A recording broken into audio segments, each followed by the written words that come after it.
again. Welcome to another episode of Azania in Therapy. I'm your host, Tlaka. Today, I've got a very special guest, an NLP practitioner, an author, a coach, an international speaker, an entrepreneur. Please, ladies and gentlemen, welcome my guest today, Mogale Molala. How are you, sir? I'm fantastic, and how are you? Yes, I'm good. I was just looking at your Mogale Molala, you know, you've got your name. Sounds like those names, so you have to be brave, right? It's those names you don't like give to your children. They're too strong.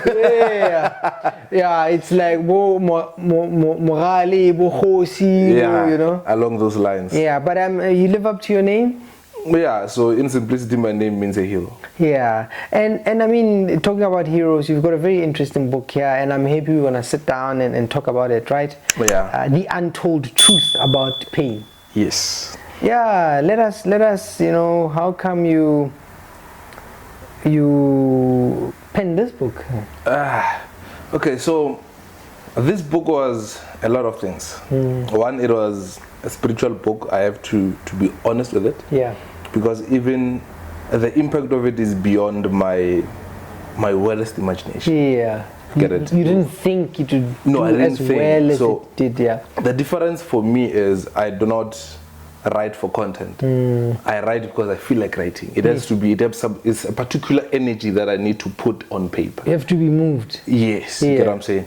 So, but just to give a glimpse of what the book is about and what the stories maybe therefore. So, Mogale born in Tzaneen in 98. Yeah. So that basically means I'm turning 25 this year. Yeah. And then we relocated to Mostorlo, stayed in a one-bedroom house. Not even one-bedroom house, one room, if that makes sense. Room, yeah. It was just a one room, we were renting it out. Then we moved to a particular better house, three-bedroom house. And at the time, I grew up in a setup where in nowadays you will call your family goals, your relationship goals, where you see all the love and all the laughter and the smile in the house. You so wish to be old because Luena, you want to have that. Yeah, you want some of that. Yeah, some of that. Yeah. You have your wife and then here's your little boy. Yeah. Bye baby, bye love. You're like, I want to have that as well. Yeah. You get it? And then from there, 2004, my mom got pregnant. Things started to become unsettling. Yeah. Now you start to see there's something wrong in the house. And at the time I was about, 6 years old? Yeah. So I started to see, no man, something is not, make sure. So fine, my little sister was born. When she was about 2 years, that's so in 2007, my mom and my dad started going to courts. Going to court was going on. Then later, I realized these people were actually divorcing. Because there were times where I only see like my dad now twice in a month. And when he comes, just brings food. Hey son, where's your daughter? I mean, where's my daughter? No, it's a bedroom, check the daughter, and then she leaves. So that was the setup. And then to realize they're getting a divorce, and now after the divorce was finalized, they had to do custody battle now. Who needs to stay with the kids? Yeah. Instead. Ironically, the court somehow decided that Mogale is mature and old enough to choose which parent he wants to stay with. Right? So at the time, I was 8 years? And I'm like, I need to choose based on what? On what merit? I mean, I grew up, I see this lovely couple, they inspire me. Now I need to choose between them. How come? And just also put it on record, my dad at the time was working for this international company. Things were starting to look good for our family. Yeah. Earning in dollars, buying cars. You now know there's an automatic car. Yeah. There's what we call cruise control. You know, you're cruising nicely. Life is becoming better. You're cruising. You understand? So why the battle? What's going on? Then fine, I remember the very same night I had to choose between the parents. My dad came, just bought a new Toyota Fortuner. Yeah. I'm still a lover of Fortuner. I mean, you're like this young boy. Yeah. His dad just bought this beautiful car. You know, that is why the very same model he bought, I own now. Because I'm still attached to that model. Yeah. But in any case, that's what happened. And then he came, he's like, son, I love you so much. Now you see things are not going well with me and my mom. You are divorcing. and currently I'm staying in town with another woman, and so forth and so forth. But all the best is you choosing my decision. Just know I'm always gonna be your dad. My mom, late around 8, he comes, he make me watch a Nollywood movie called Oh My Son. So if Oh My Son, for those who don't know the Nollywood movie, if you remember the time Nollywood movies were booming, big, yeah. You understand? So in Oh My Son, there's a son who, her mom passed away. And as soon as the mom passed away, what happened was they made the son to sell waters at the street, and he was being abused by the stepmom. Like And the father did not have, Cinderella. yeah, the father did not have much influence over that. And I saw that movie and I was like, and actually this could happen to me. But it was a bit unfair now that I'm older. I look there, that it was a scare tactic, because now I'm seeing things from one narration that this could happen, but I don't see that things maybe could be good. Things could be clear. It doesn't mean really the father would have a say. So I'm saying, fine, it happened. The next day, I was quiet all the time. We go to court. They get me into this other room. I don't know, it's child's court or whatever. And now there are 3 people in the room. I think the 2 were lawyers, 1 was a therapist. And they ask me, hey, how are you? I'm like, I'm okay. They're like, okay, what do you want to be when you grow up? I'm like, these people are wasting my time. I want to be a lawyer. And the lawyers go like, why? And I answered very simply, so that this does not happen to any kid again in my life. There's one thing I want to make sure, no kid has to go through what you're making me go through. This is what you said to them. Yeah. And now they realize, we failed to break the ice. Actually, which parent do you want to choose? And then I went with my mom. Stayed with my mom, and now things are getting worse. My mom has this debt that he needs to pay lawyers for, 1. Secondly, things start to go down. Remember I said things were going up. Now things start to go down. You grow up knowing, or I will only eat cheese at that house. I will only have maybe cookies at that house. So when you come back home, you rush to a particular house to get at least a decent lunch. So which house is this? Like your friend's house, or like at the time you were a child of the community, man. It didn't matter if you go to your neighbor. If there's time to make food, they will kill. Or they'll just dish up for you. So or, you know. because at the time I had to be strategic, I knew in that house the mom always bakes. In that one, the father works in Johannesburg, he brings Russian. There's always Russian in that house. You know what I'm saying? So you will rush to those. And then that was my life. And you will have your, I don't know what you call these things in English. You have your malana, budikilana throughout the whole week. You understand? Those are the order of the meal. You'll only see real decent meat on Sunday. And which was 7 colors, of course. So that's, just to explain, that was the life. But what made things even worse was my mom now was hurt. Was broken, hasn't healed, things were not going well for him. On the other side, you look at Mogale looks exactly like his dad. So here seeing me, now things are worse. It's not healing, because I want to forget about this particular person, but he is this person that reminds me every day of him. Daily, you know. So it became very difficult for her to relate with me. That even when he rebuked me, it was 3 times, 4 times. A normal rebukement, if there's such a word, you can use to rebuke a child. And I remember I had ambitions to be Kune's replacement. Were you good at soccer? I was good. I was one of the best goalkeepers in my hood. You know what I'm saying? To a point where even when school matches, my teachers will deliberately call my mom, come and see what your son is doing. Because I'll keep clean sheets. Penalties, they always knew you can't score Mogale. It was a thing. You get what I'm saying? So, but he will always say, no, I'm not available, I'm not available, not available. And every time when she comes home, she will pass me by the soccer field. And when I come back from training, I will get a beating that I came home late. And I did not understand, but you saw I was practicing soccer. And you know how I love soccer. My first boots were actually donated by my uncle. I was like, but this boy loves this thing. I don't know why we should not invest in him. So he usually took his pair of soccer boots and gave them to me. That was my first soccer boot, because I was playing professional tournaments, and I'm there barefoot, and I love what I'm doing, and I'm passionate about it. So that was a story. But things now became a bit worse when now I start to go to high school, because in primary years I was isolated, always alone, just had passion for soccer. and writing. Because I remember in grade 7 I won the essay competition. Because the writing was only the means of expression I knew how best to do. Because you'll tell your mom, be like, forget about your dad, he does not love you, he does not care about you, where is he now? You know what I'm saying?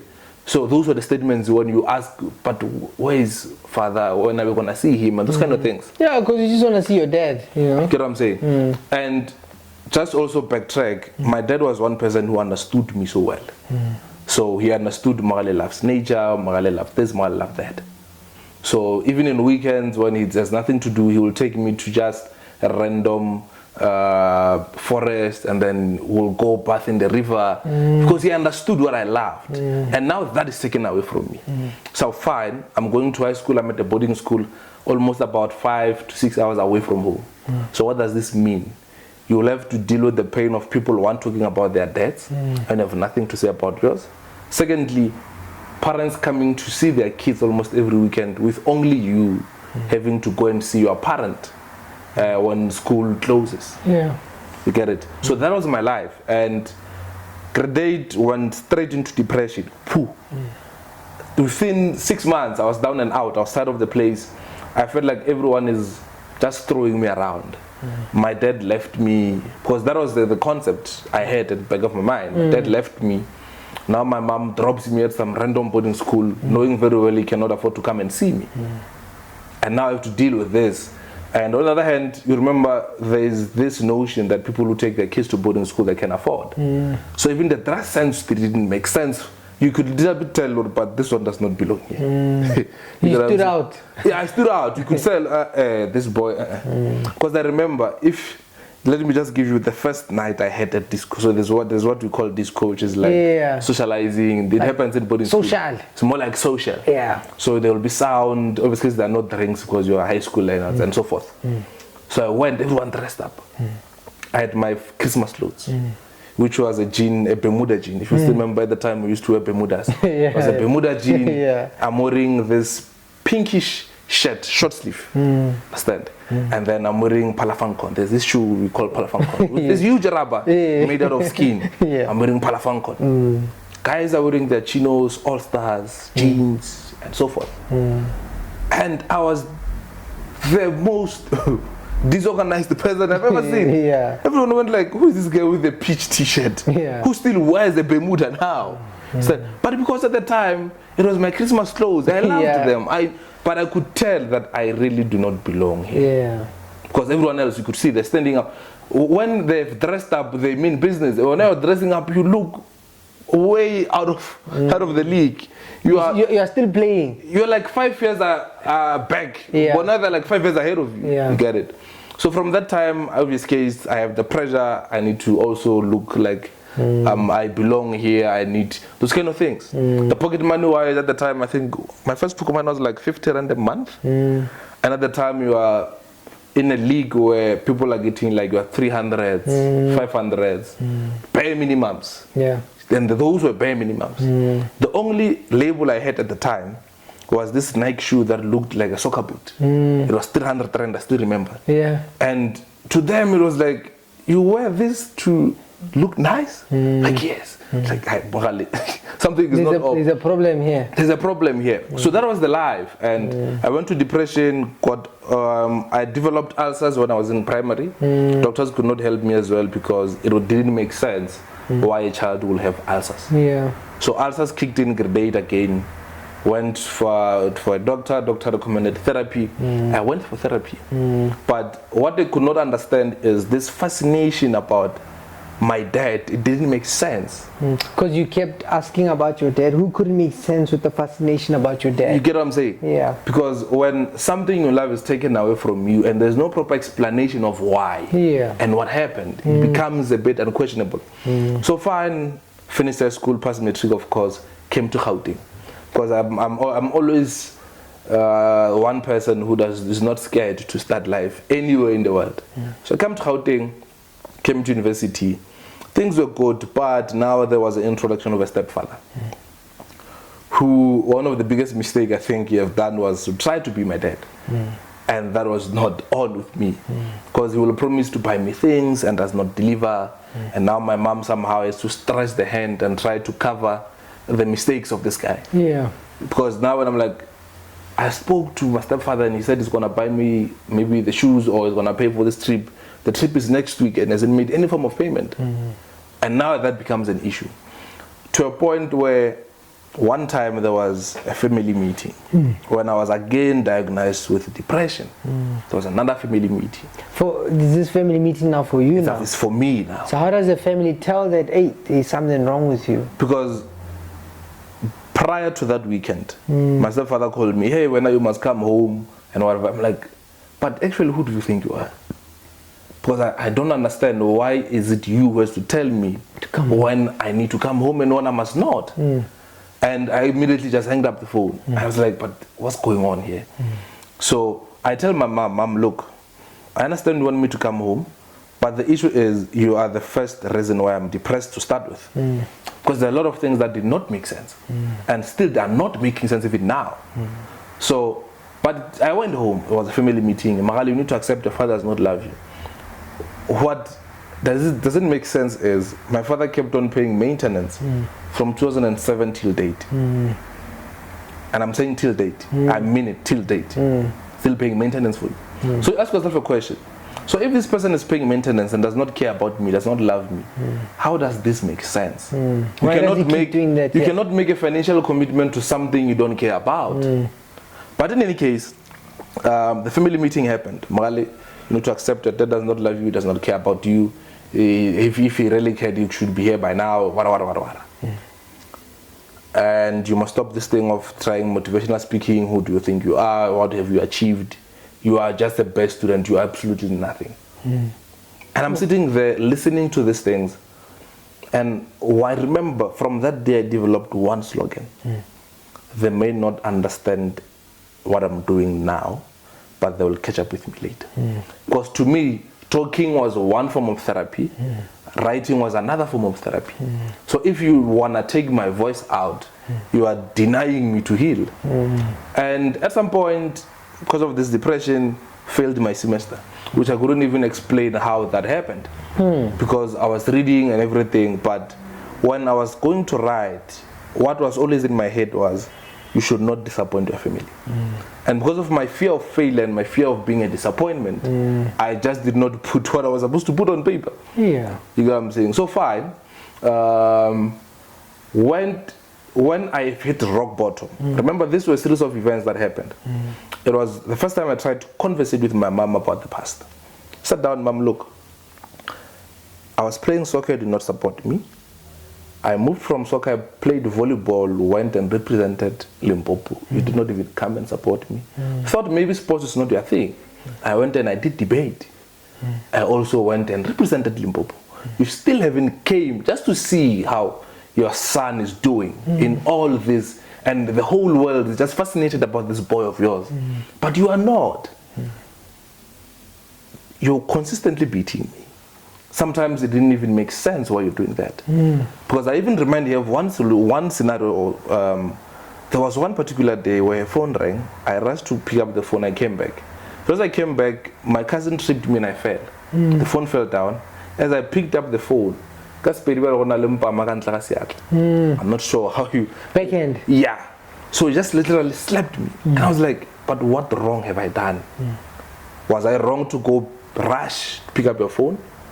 Okay, or maybe was I wrong that I fell down? What actually went down? She was like, Mogale, if you think I was abusing, go and open a case for me. I'm like, but that's not what I'm communicating with you. But it's fine. I cried, I slept, that was it. So I'm busy trying to make things better for me, but they're not just getting better. When I went to change my surname, because I heard on the ground that my father changed my surname because apparently he found his original father, right? So he changed from the surname I was using before Molala, which was Tlaka. Yeah. I was like, but I don't even relate to Tlaka. So let me go change my surname, maybe at least to my mom's surname. Yeah. Changed my mom's surname, but we needed my dad's approval because it's there on my birth certificate. He needs to write an affidavit that he authorizes the changing of the surname. That brought back a lot of memories, just me going to see my dad. And we enter his office.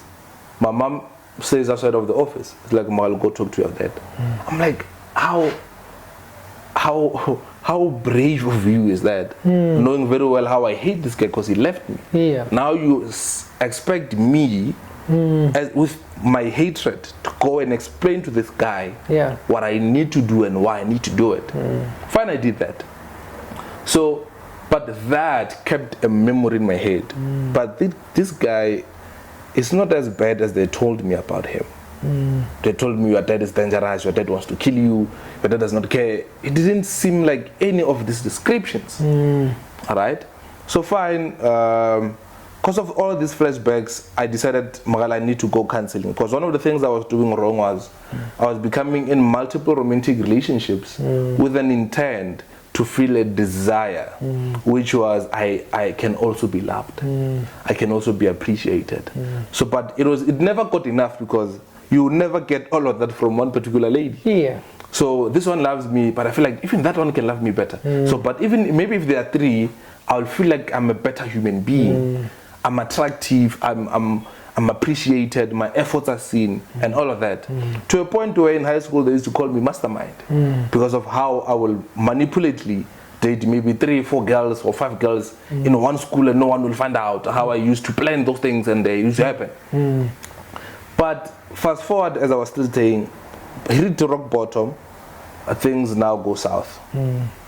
Where are you now in your life? And I'm at university. I went to change my surname. My stepfather is here. My mom is here telling me to go open a case. My girlfriend then as well cheated on me, and I was committed to that relationship. So cheated on me. You cared about her? I cared about her a lot. She was the only thing that made sense to me at the time. So decided that, Mogale, I want out. And I'm like, actually, I do not deserve anything good. My father left. My mom is busy with the stepdad. This one is leaving me alone. What's going on in my life? So I decided, because I had antidepressant at the time. I have ulcer pills. I have alcohols for headaches. Remember the particular medication that you'll also have as someone with ulcers as prescribed. So I always had a lot of medication. Decide, actually, if I can take these pills, I will sleep peacefully. I'll never wake up again. Take a dosage of pills. Write my former girlfriend, actually my ex, a message. I'm like, look, thank you for being part of my life. I appreciate everything you've invested and you have done for me. I wish you nothing but the best. I've never wrote anything that sweet for her. Automatically from there, she saw something must be wrong with Mogale. I slept. So taking the pills, I woke up, I was very weak, like very weak. I couldn't do anything. I'm like, you know what? Now I'm taking everything, like literally, because I did not die. I'm up now. My intent was just never wake up. Take everything else now all at once. Because you felt you failed. I failed the first time. I'm going to make sure now. Now I make sure, even drink your cough syrups, everything, like everything, literally everything. Took them out. The next thing is I opened my eyes. There are 2 ladies, my ex and one of the best friend I had at the time. And they're like, Mogale, what are you doing? I can't speak. I'm weak than the first time. Like at this point, I think I was now going into heaven. They were busy, they were ready to welcome me there. Understand? They quickly made me food, forced me to eat, gave me water. It was a whole mess. Now the biggest embarrassment is trying to commit suicide and don't die. Because now you need to explain yourself what really happened. I feel like you failed now. Now there's shame now. Now there's embarrassment. To deal with shame, embarrassment, a lot of explanation to do and all that. But from that experience I learned one thing. If I did not die then, it means there's still value that I need to add onto the earth. And because of that reason, I straightly went for another therapy. Because the first attempt for me going for therapy did not succeed because, remember, therapy needs you to be able to open up and have conversations that you are not even ready to have. And as you open up, the more flashbacks you have. As the more flashbacks you have, the more you feel more angry about those things, and you don't want to be at that point. It's when people feel, this thing is not working. I thought I'll go there, they'll help me. Now He wants me to talk about my dad, and I don't like that man. I don't want to speak about him, you know. And I remember at some point saying this: my dad to me is dead, like he's gone. I just need to stop thinking about this person. But you know, as much as you can try to forget something, you'll always have something that pushes you to think about it. So it happened fine. When I'm 21, my dad gives me a call because he had my number. From that day, I changed my surname. Yeah. He gives me a call, Mogale, you're 21 now. Do you have a driver's license? I'm like, yeah. Why? Like, no, at this particular age, at least I just need you to have certain things in life. You need to get them in order. And I sat down, I'm like, this man does not care about me. He does not love me. It took a year for him to call me eventually. And all he wanted to find out was if I have a driver's license or not. So that I can be compatible with my age mates at that time. And I don't feel otherwise. Then I'm like, you know, let me make this about me. That's when I also met the late Patrick Shai in the dreams of this. Patrick Shai tells me, Mogale, there are a lot of things that men go through, and some men even leave their families for the sake of their children, so that they might be in a better house, and those kind of things. But no one talks about that, right? So you will never really know what happened until you also hear your dad's side of the story. Yeah. So they said, let me give this guy a chance. I met with my dad for the first time, and I'm like, Dad, look, I don't want to know who was wrong or who was right. I don't want to know what really happened between you and Mom. But the only question I have for you is one. Why didn't you even make an effort to come and see us? And he then takes a file, counseling file, a huge file like this. It's like, Mal, I've been seeing a therapist. I've been trying to see you guys. Your mom just did not let that happen. And she won't let it happen. So for that very same fact, I've been going through therapy, because one of the greatest thing a woman could take from you is to take your kids away from you. I've been concerned about you. I've been worried about, did my son and my daughter eat? Are they well where they are? But I couldn't do anything because I was going to create more emotional roller coasters. Because that meant you're going to see me and your mom physically fighting over you guys. And that will play in your head, and that is not the environment I want my kids to have. So I took myself out of the equation simply because of that. But in any case, through that, as I was going through counseling as well, one of the greatest things I've learned, I remember it was by Coach T. I just don't know the full, I think it was TD, the full name. So Coach TD was my therapist, and then one of the greatest things as I was going through therapy that I've realized was I'm actually the greatest opportunity the world has been waiting for. Because if it is not because of my story, I couldn't have understood what forgiveness meant. I couldn't have understood what the pain that I've endured, how that led me into being the better man that I am now in society. How the pain that I've endured have let me see a world in a particular pace. And for me, that was so exceptional, because I had to appreciate that actually this was meant for her to happen, so that Mogale could be the best version of himself. If it was not because of that, I wouldn't be who I am now. Which is why in that book now, coming to that book, I share different stories of my life. One of them being what poverty also taught me. Because there was one, like I have a lot of stories to tell, but there was one scenario as well, where I had an option to call my mom and seek funds, but I didn't. And later she asked me, why did you not at least ask me, I'm your mom? And I'm like, Mom, every time I've asked you for funds or help, you always made it about money. And you'll make me feel that you're giving me the money. And that was an issue for me. Because as you're a child, I cannot give you money. I'm like, I'm giving you this 100 rand. Just know I'm not going to have dinner because of you. It's like, now I'm not feeling comfortable receiving that money, knowing you're not going to have dinner. You get it? So like you are given a gift, but you feel bad about, you have to feel bad about it. And what made things worse was my dad was paying maintenance. And my mom at the time was a principal as well. So how how bad will 100 rand hurt you from taking 100 rand from the maintenance money? And who are you maintaining? Because I'm here. You get what I'm saying? So it was those kind of situations.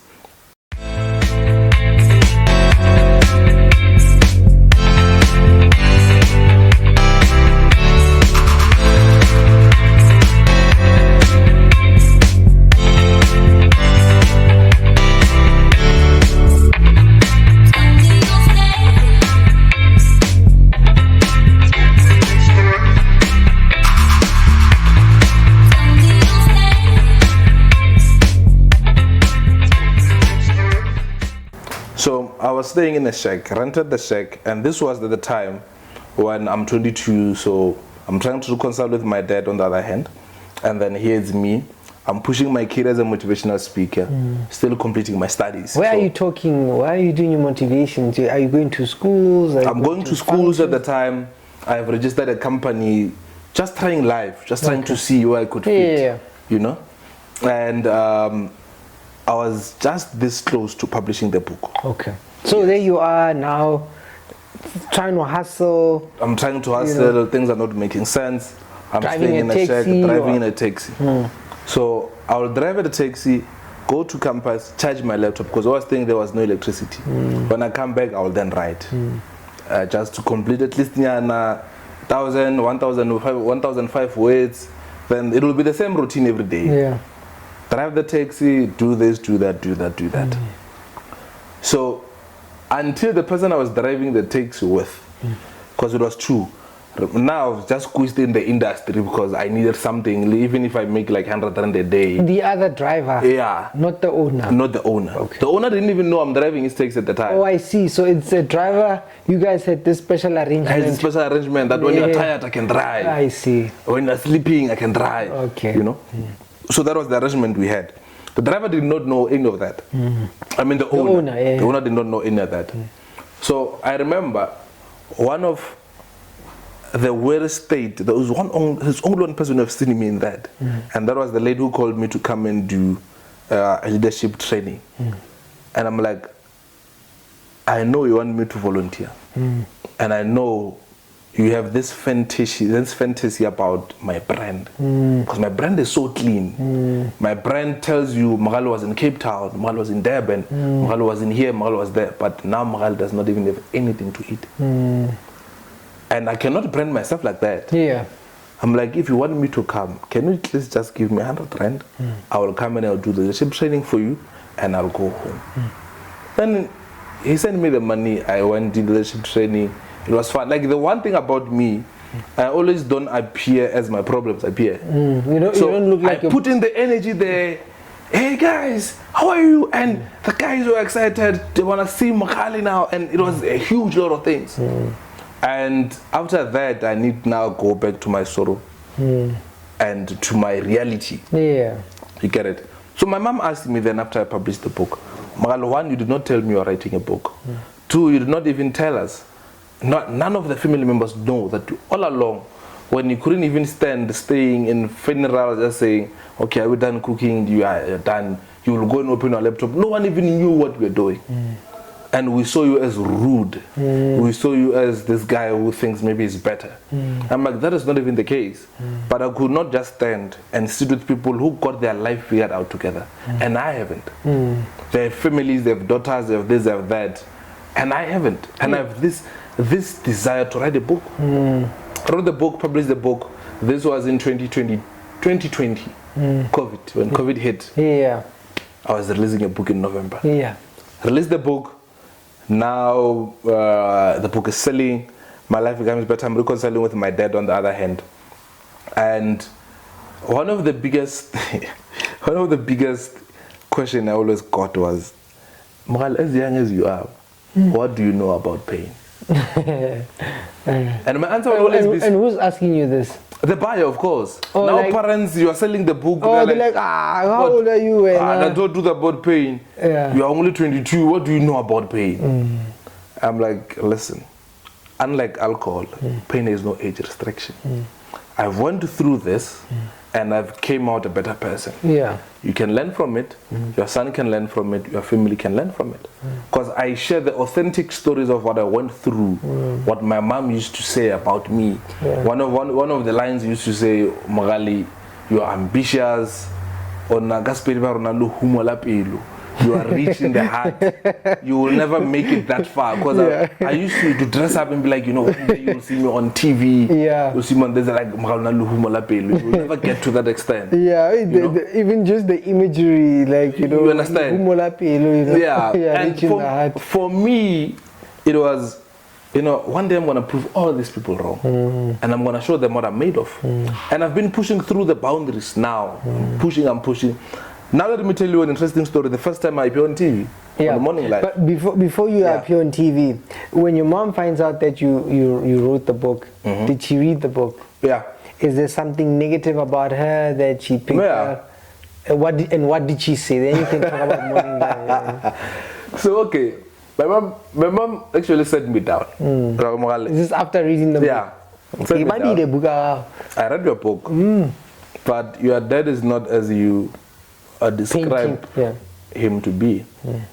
I'm like, okay, I admit, perhaps my dad maybe was a bad husband, but he was a good father. So how I've experienced my dad might not be how you have experienced your husband. So I cannot write on the basis of what you know about him, which I don't. I'm writing on what I know about and what he was actually doing for me. Because one of the things that my dad was so good, my dad, you could see when he has money and when he doesn't. Yeah. Because when he has money, he will do things for us. When he has money, he will give it to me. Like my dad, you will see that my dad has money today. You get what I'm saying? And there was a time he was unemployed. He used to hustle. He used to have a bakery business going on. He used to have this, he used to have that. He was trying out life. Just like I was trying out life. That's how I was hungry to make it. He was hungry like me. You get what I'm saying? So when he has the money, you will see. Yeah. My son come, he will give me 5 rand. The time 5 rand was a lot. I mean, I was getting like 1 rand to go to school. When you give me 5 rand, I'm 5 rand richer. It was a lot of money. Yeah. You get what I'm saying? So fine, that happened. And it's like your dad this, what I'm like, but we experienced him in different contexts. That's one.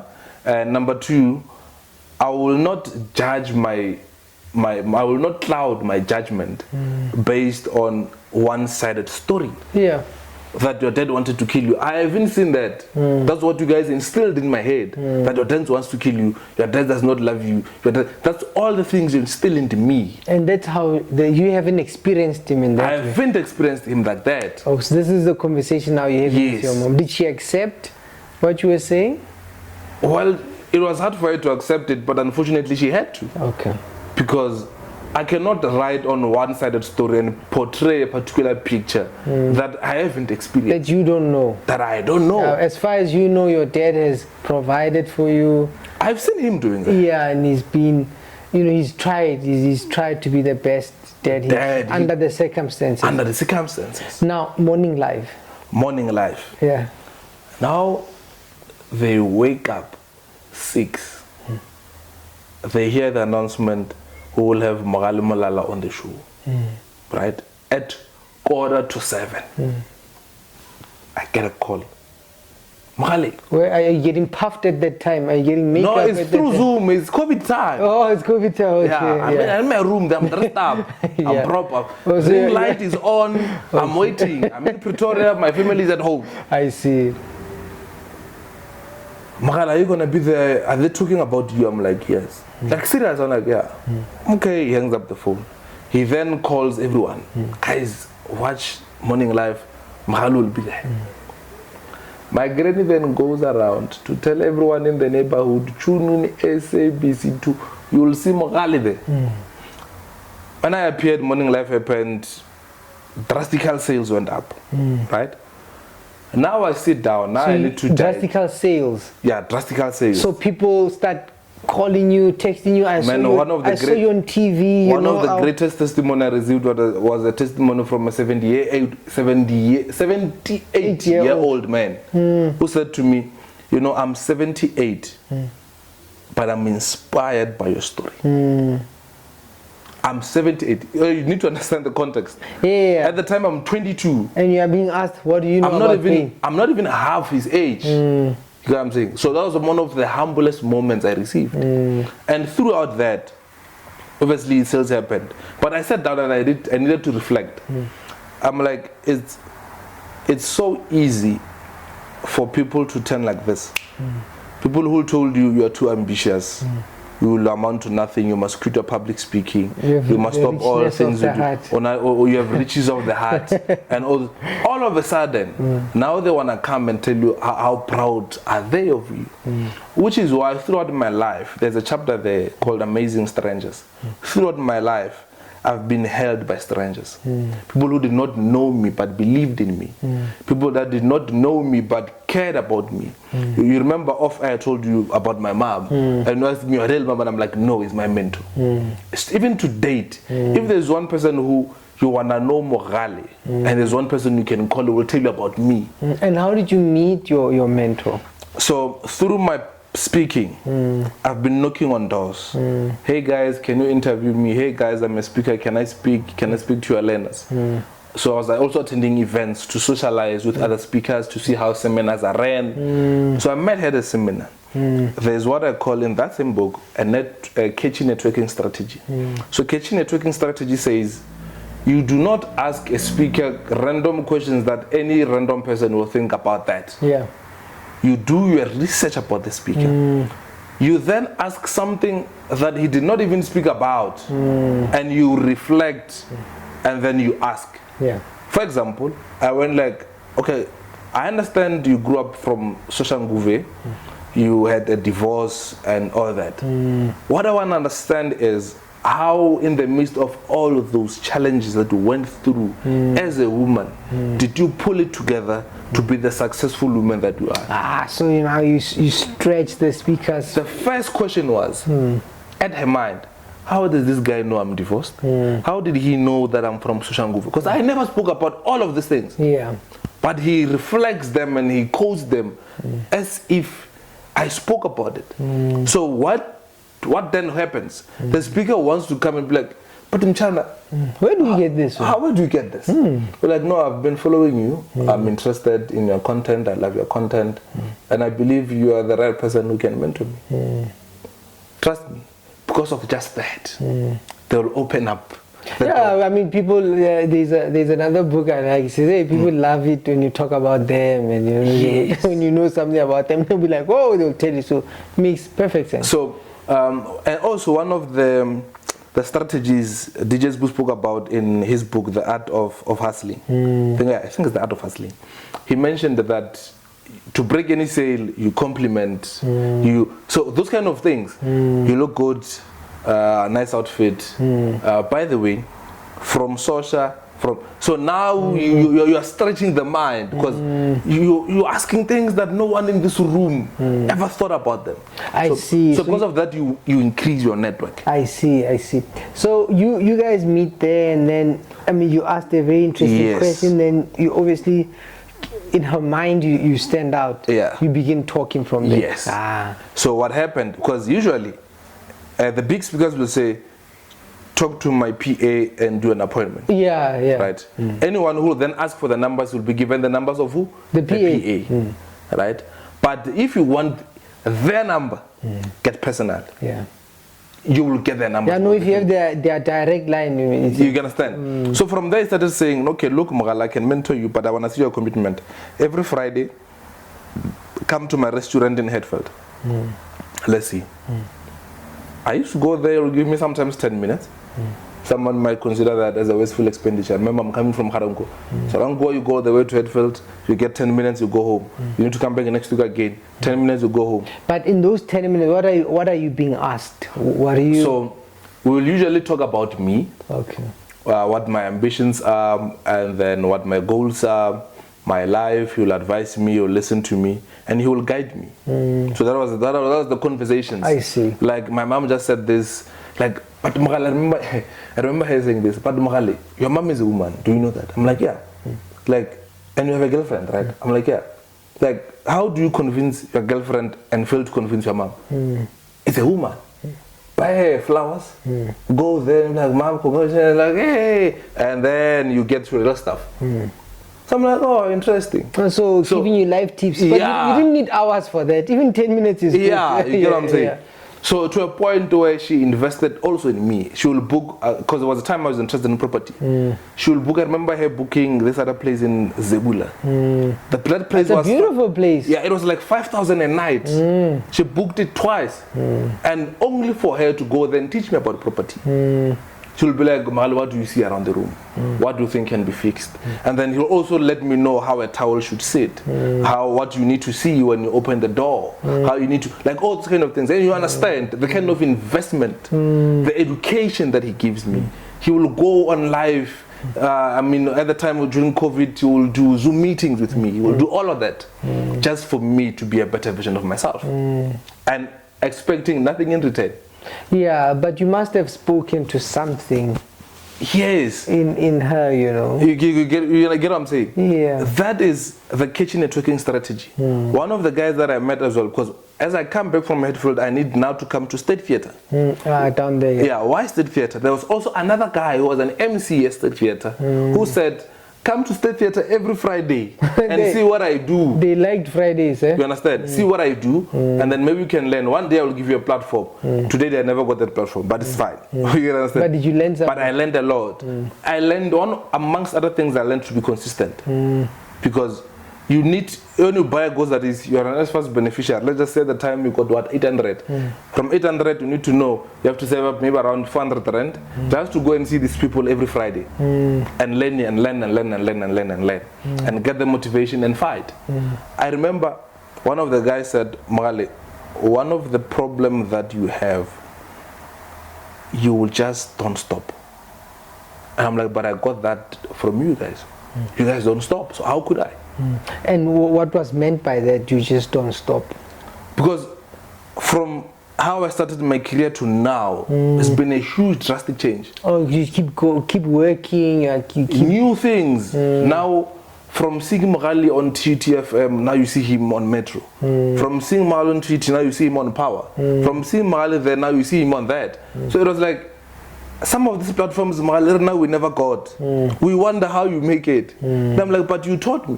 I fight to a point. I'm implementing what you taught. Yes, and one of the ways, my strategy is always one. If I go this route, it fails, I need to find a sneaky one. How do you find a sneaky one? Maybe I just need to find where Power FM is, go park outside of the gate, and when someone comes outside, I just go like, hey, can I just please 1 minute? And when he opens the door, can you interview me? If that is what it means, what it takes, that's what you'll do. I will do that. Because I've sent emails, you don't responding. And I will show you even the evidence. You see, I've been sending emails. I've also sent you inboxes on Instagram, on Twitter. I've sent you my bio. Can you just say, please, just give me a minute. And they will do that. And from there, it becomes a boom. Mogale, I saw you on Power. Can you come to Metro now? You go to Metro. Mogale is Trouble FM. We saw you on Metro. So the producers Mogale, we saw you. Can you come and shoot a TV series? Like now I've done a TV series, will be air anytime soon from now. Are you acting in the series? No, I'm cancelling. So it's like a session where people come, they unwind, and I'm a life coach in the whole setup. The session, okay. Yeah, you understand? Yeah. So, but those things were far-fetched 5 years ago. Those things were far-fetched 4 years ago. Those things were far-fetched 3 years ago. Right? But there's one tool that Coach T taught me that now if I can, I just don't know if I knew I was going to speak about this, I was going to bring it. It's like a paper where I wrote everything down that I wanted to achieve. I said I want to be the best author, the best-selling author, right? I want to be the best speaker. I want to be a radio presenter. You want your own show? And guess what happened? 2021, my book got an award, African Honorary Award, as one of the best books in Africa. Right?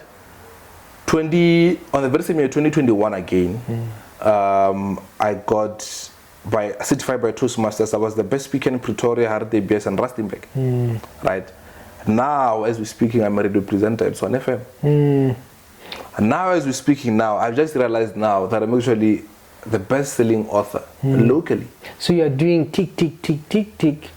It's things I wrote a long time ago that I even forgot that I wrote about. That is the power of actually putting things down on paper and working towards them. Yeah, I like that you said working towards them. Yes. Because many put down, but they don't work towards. You start by seeing yourself as the best author, and you work backwards. Yeah. You don't go there, you work this way. Yeah. You need to know where you are going, so that when you come back, it meets you nicely. Yeah, you have to have a destination. You get it? Yeah. So you approve your own destination, and I mean it, you approve. Yeah. The other thing, with what you are saying, that reminds me of, the kind of things you are doing. It reminds me of people who also, privately, they have their own struggles, right? Yeah. Because these are people see you a certain way. Yeah. Oh, you're on this platform, but they don't know, like, when you had to get to that platform, how you got there. Yeah. Whether you ate, you didn't eat, you had to hustle a ride, and so I think very often people miss. They see somebody doing well, but they also miss them as a person. They miss that, but. Like, did you eat? Did you? Do you experience things like that?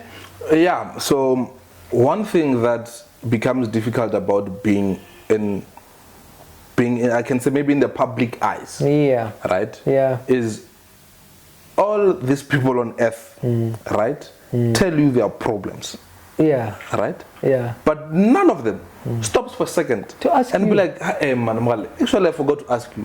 How are you?" Yeah. Because you'll get a call. Hey, my brother's about to commit suicide. I don't know what to do, right? Yeah. And I'll be like, okay, calm down, whatever. But now the question comes, who do you think I call when I have a brother who wants to commit suicide? Yeah. Who do you think I call when I don't have food? Yeah. Who do you think I call when I have no one to speak to?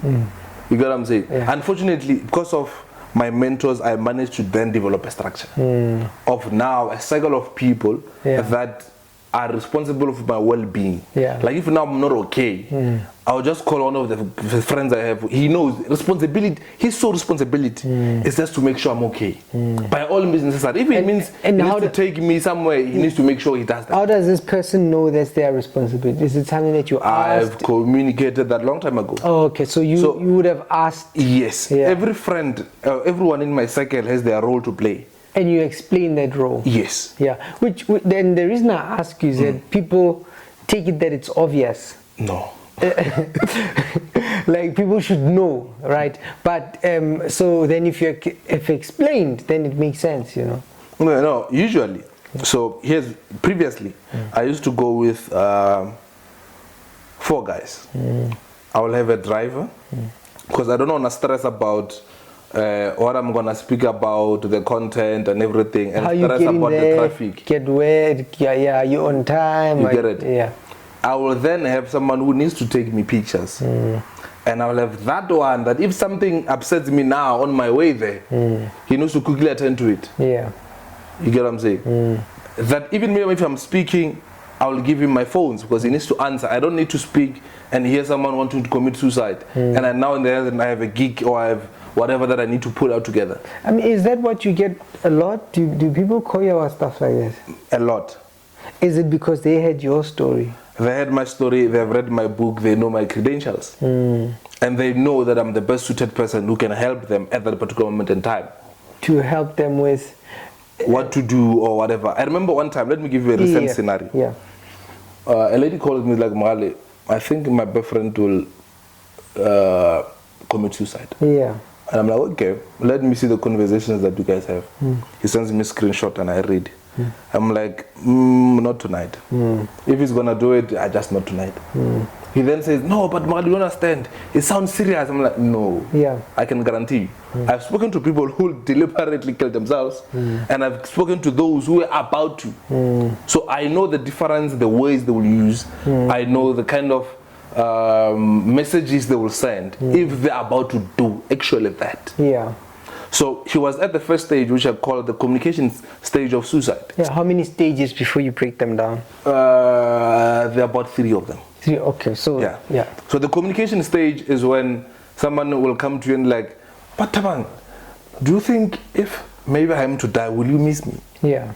And you're like, when? Never. Yeah. You know, at the time, he's asking for validation of existence. Yeah.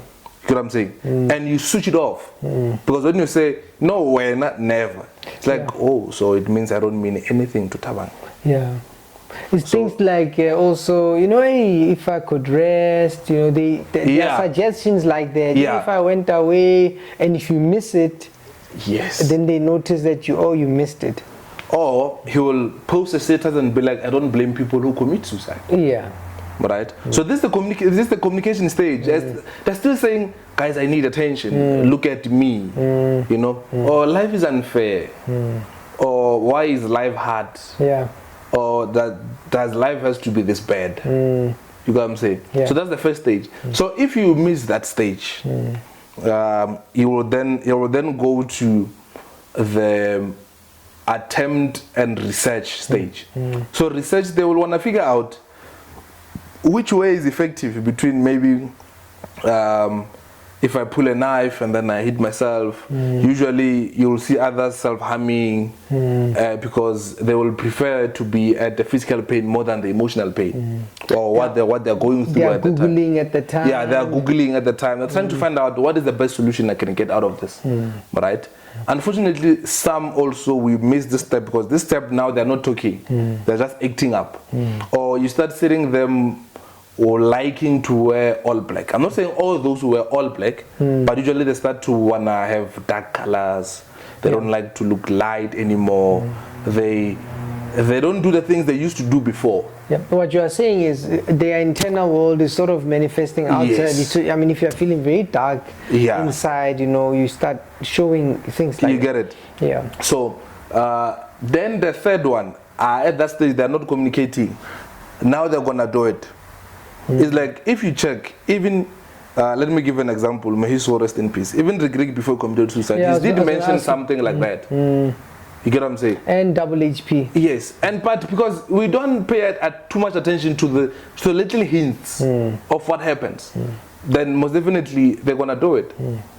They're gonna do it. Yeah. And people must understand that people who are going through mental health issues are not attention seeking.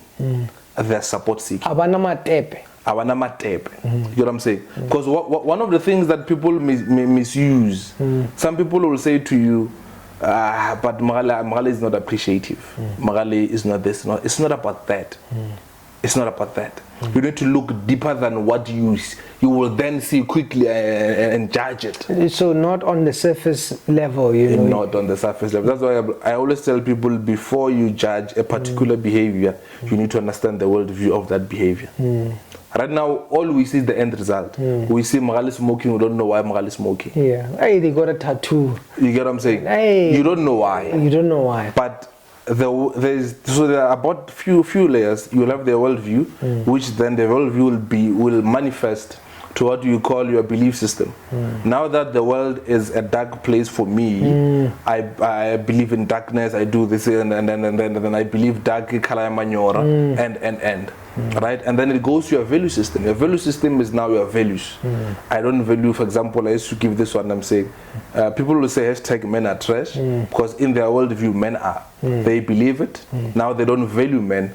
All you see as a behavior is this person does not respect men. This person is not responsible for men. This person has no literal love for men. It's not that. The worldview, if you deal with this, you'll get a different behavior. But if this is not dealt with, then you're out. Yeah, which is usually a lot of pain, you know. I think pain, I mean, your book, right? The Untold Truth About Pain. Yeah. And part of it is that you are almost suggesting there are almost two sides, right? There's pain that we see, but the way you think about it is also, pain is also a door to something positive. Yeah, so we are all results of our painful experiences. I can ask you just an easy question, right? How did you know you're patient? How did you know that? You are patient. Obviously, you went to something frustrating. How do you know you're strong? Yeah, you must be. You must go through a challenge or to learn to resist. Yeah, for suffering teaches us something. Yeah. You get what I'm saying? Yeah. So pain teaches you more about yourself, more about your surroundings, and more also about other people as well. Yeah. Right? And it can do two things. I'm not saying it's all positive. Right? So usually before my speeches, I will do this imaginary room. That imagine you're in a dark room and there are no windows. Right? You try to shout and it seems like no one is hearing you. You try to cry, still like there's still no one hearing you. Right? You try to crawl up until the time where you are tired and you have accepted defeat, that it looks like I cannot get out of this room. And pain comes to you with the light and it says, lean on me and lean on me fully. But be careful not to lean on me so long, because if you lean on me too long enough, I'm gonna bring you comfort, right? And in comfort, that is the most dangerous place you could be. But that is not the ultimate goal. Once you also allow people to pity you, then you are gone.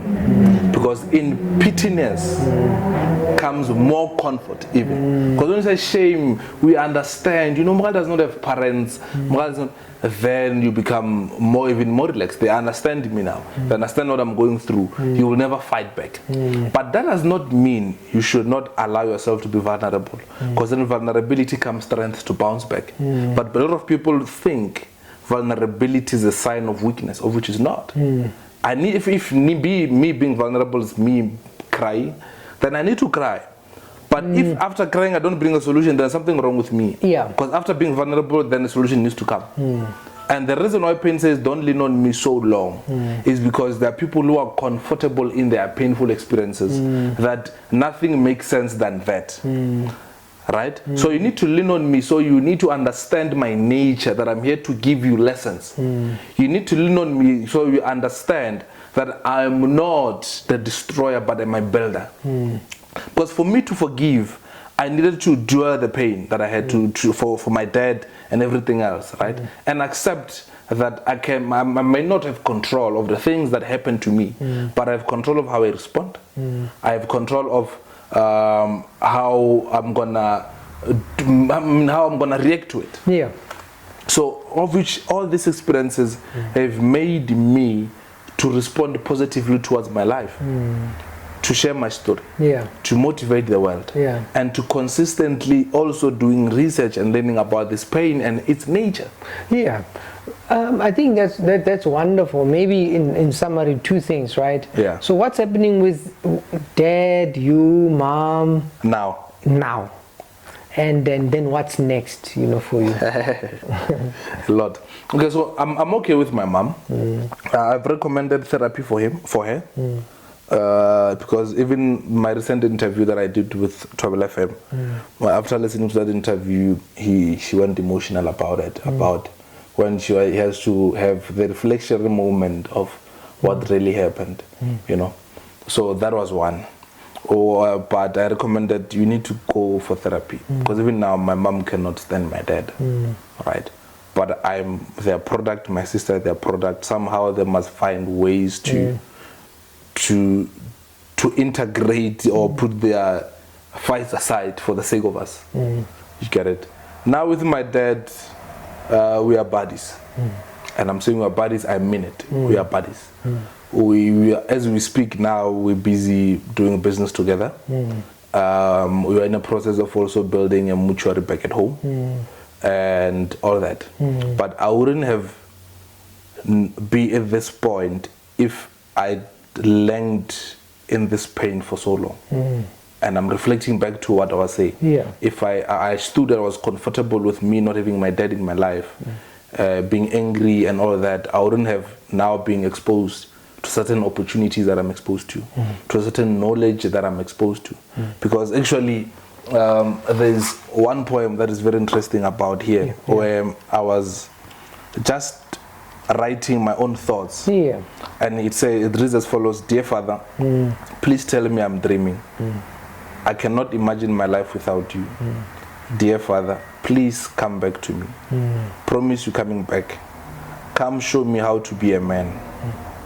Had I stood long enough in your shadow, come guide me through the fire. Teach me how to love a woman.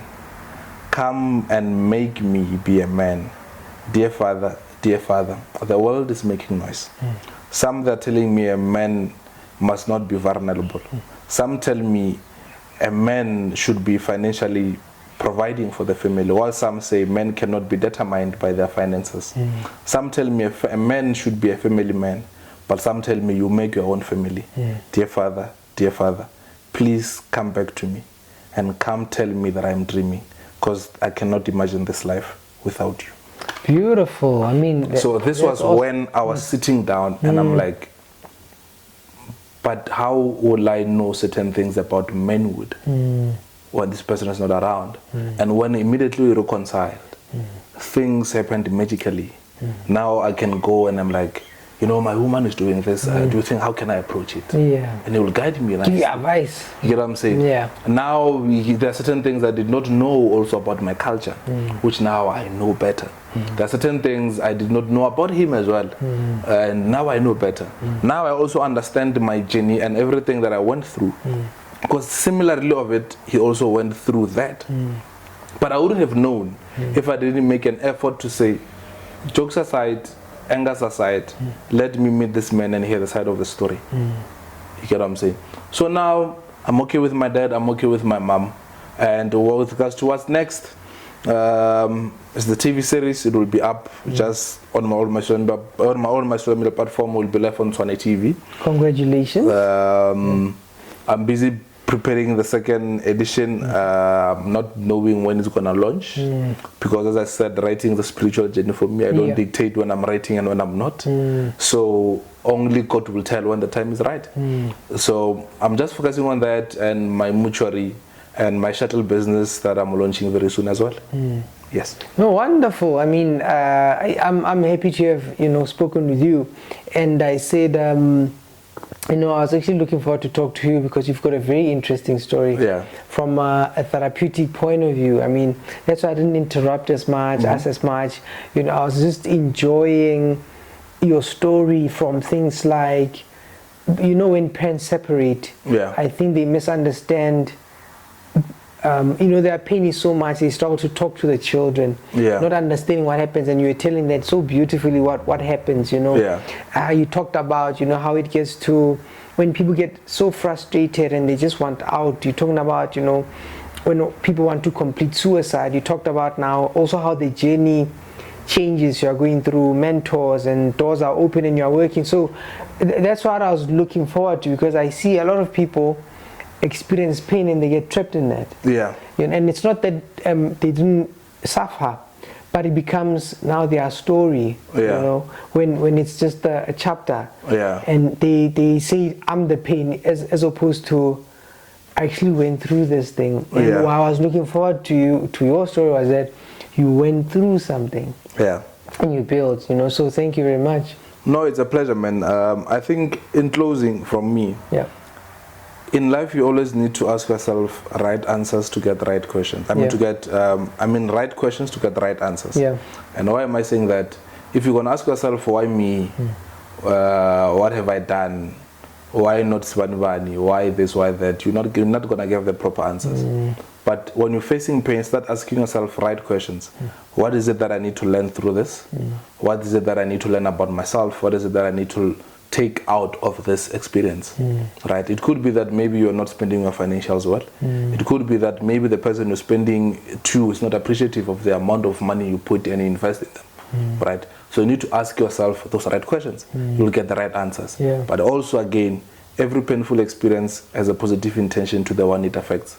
So always know, every painful experience you're going through, there are always lessons that you need to learn. And if you're not learning those lessons, that painful experience will repeatedly come through because you are also not learning.